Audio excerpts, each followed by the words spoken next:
இவ்வளோ கீரை இருக்குது, இவ்வளோ காய் இருக்குது. எல்லாம் இப்படி போயிட்டுருக்கு. இதெல்லாம் இப்படி எடுத்து போட்டுடணும். அப்படியே விட்டால் இதுவாகிடும். ஐயோ, நல்லா அரும்பும் போயிடுச்சு. இப்படி கட் பண்ணி விடுங்க ஃப்ரெண்ட்ஸ். அப்போ தான் செடி நல்லா தழிஞ்சு வரும். நான் பூ பறிக்காமலே எல்லாம் வேஸ்ட்டாக போயிடுச்சு. பாருங்கள், எல்லாம் அழகாக வந்திருக்கு. இது பறிச்சுக்குவோம். விதை, பாவக்காய் விதை. கீரை நல்லா வந்திருக்கு ஃப்ரெண்ட்ஸ். இதை பாருங்கள். இது கத்திரி செடியில் இருக்குது. இது எடுத்துடலாம். ஏன்னா அந்த கத்திரி செடிக்கு உரம் பற்றாமல் இது இப்படி வேஸ்ட்டாக போயிடுது. பூக்களும் நிறைய வந்திருக்கு. இந்த மாதிரி செடிங்க ரொம்ப அதிகமாக வைக்காதீங்க. இப்போ இனிமேல் இந்த செடி நல்லா வரும். மக்களே பாருங்கள், அழகாக ஒரு குண்டுமல்லி சூப்பராக வாசனை சூப்பராக இருக்குது ஃப்ரெண்ட்ஸ். ஒன்றே ஒன்று தான் வந்திருக்கு. இப்போ 1 2 அரும்பு வந்துட்டுருக்கு.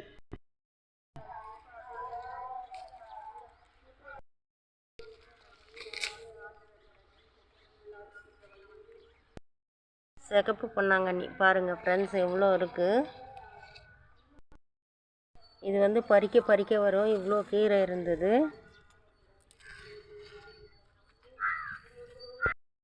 கத்திரிக்காய் இருக்குது, பறிச்சிக்கலாம்.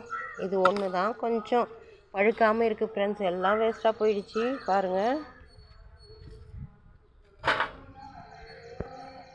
ஆனால் விதையாக வச்சுக்கலாம் அதை.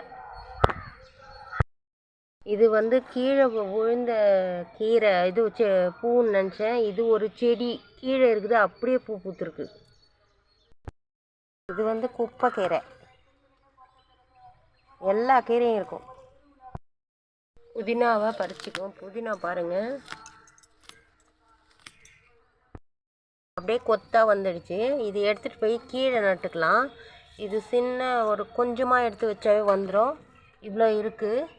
இன்னும் பறிச்சிக்கலாம். இதை பறித்து இதை செடி நட்டு வச்சுக்கலாம்.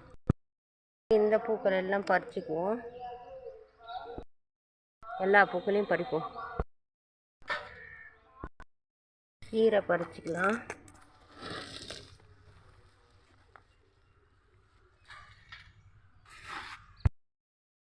மிளகா பறிச்சிக்கலாம்.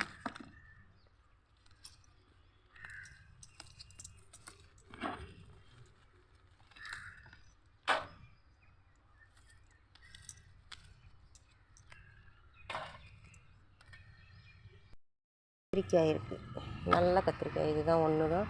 இதெல்லாம் பழுத்து போய் கிடக்குது. விதை, முள்ளங்கி விதை எக்கச்சக்கமாக சூப்பராக வந்திருக்கு பாருங்கள். முள்ளங்கி விதை. இது சிறுகீரை விதை.